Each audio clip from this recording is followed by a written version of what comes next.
బీఆర్ఎస్పై అవాకులు చవాకులు పేలితే చట్టరీత్యా చర్యలు తీసుకుంటామని స్ట్రాంగ్ కౌంటర్ ఇచ్చారు కేటీఆర్. 24 ఏళ్లు అకుంఠిత దీక్ష, అనేక సవాళ్లు, కుట్రలు, దుష్ప్రచారాలు, ఎదురు దెబ్బలకు ఎదురొడ్డి నిలబడ్డామన్నారు.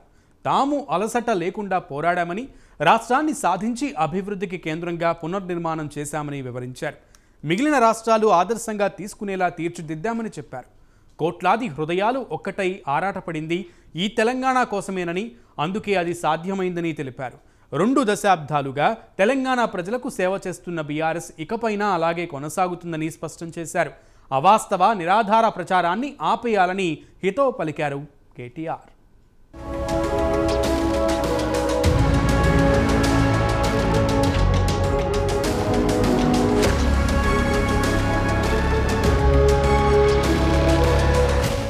భారతీయ జనతా పార్టీలో బీఆర్ఎస్ విలీనమంటూ జరుగుతున్న ప్రచారాన్ని ఆ పార్టీ వర్కింగ్ ప్రెసిడెంట్ కేటీఆర్ ఖండించారు. అంతర్గత ఎజెండాతో కావాలని నిరాధార ప్రచారాలు చేస్తున్నారని మండిపడ్డారు. తన వైపు నుంచి ఇదే చివరి హెచ్చరిక అని, బీఆర్ఎస్ పై చేస్తున్న తప్పుడు ప్రచారాలకు వివరణ ఇవ్వాలన్నారు. లేకపోతే న్యాయపరమైన చర్యలు తీసుకుంటామని హెచ్చరించారు. భారత రాష్ట్ర సమితి ఇక ముందు కూడా తెలంగాణ ప్రజల కోసం పనిచేస్తుందని స్పష్టం చేశారు. పడతాం, లేస్తాం, తెలంగాణ కోసం ఒంటరిగా పోరాడతామని తల వంచేది లేదని కేటీఆర్ స్పష్టం చేశారు.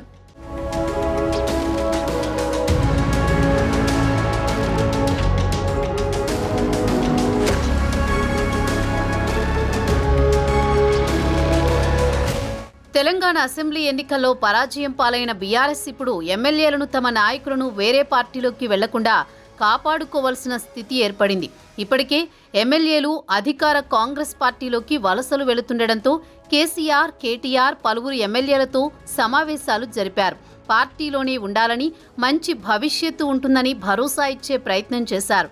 కానీ ఫిరాయింపులు మాత్రం ఆగలేదు. మరోవైపు అనర్హత భయాన్ని కలిగించేలా హైకోర్టులో బలంగా కోట్లాడుతున్నారు. పార్టీ మారిన 3 ఎమ్మెల్యేలపై అనర్హత వేటు వేసేలా స్పీకర్ను ఆదేశించాలని హైకోర్టులో పిటిషన్ వేయగా వాదనలు ముగిశాయి. కోర్టు తీర్పును రిజర్వ్ చేసింది. మరోవైపు వచ్చే ఎన్నికల వరకు పార్టీ బలంగా నిలబడడానికి, ఎక్కడా రిలవెన్స్ కోల్పోకుండా ఉండడానికి ఆ పార్టీ కేంద్ర ప్రభుత్వం అండ కోరుకుంటోందని, బీఆర్ఎస్ పార్టీని కేంద్రంలో అధికారంలో ఉన్న బీజేపీలో విలీనం చేయాలని ఆలోచనలు చేస్తోందని కొన్ని రోజులుగా వార్తలొస్తున్నాయి.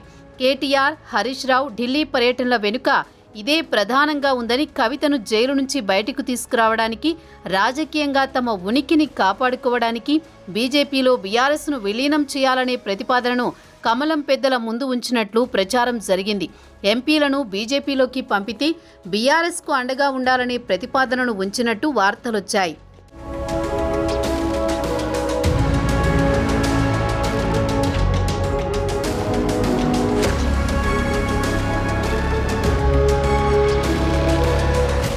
అయితే బీఆర్ఎస్ నాయకులు ఈ ఆరోపణలు తీవ్రంగా ఖండిస్తున్నారు. కానీ ప్రచారం ఆగడం లేదు. ఇటీవలే ఇందుకు సంబంధించిన వార్తా వీడియో చర్చనీయాంశమైంది.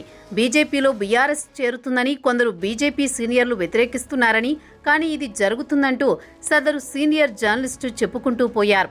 బీఆర్ఎస్ వర్కింగ్ ప్రెసిడెంట్ కేటీఆర్ ఇక ఉపేక్ష సరికాదన్న అభిప్రాయానికి వచ్చారో ఏమో, కానీ ట్విట్టర్లో మాస్ వార్నింగ్ ఇచ్చారు. ఇలాంటి దుష్ప్రచారం చేస్తే ఊరుకోబోమని దుష్ప్రచారం చేస్తున్న మీడియా సంస్థలను హెచ్చరించారు.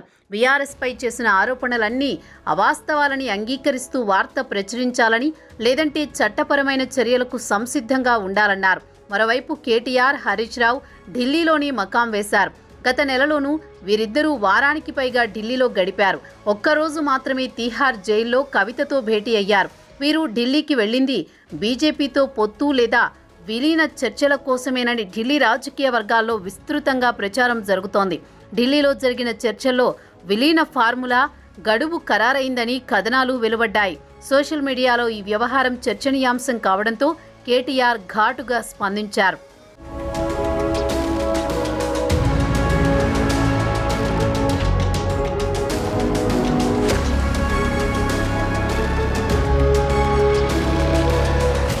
నిజానికి ఇప్పటి వరకు ఎవరూ బీజేపీలో విలీనం లేదా పొత్తుల అంశంపై స్పందించలేదు.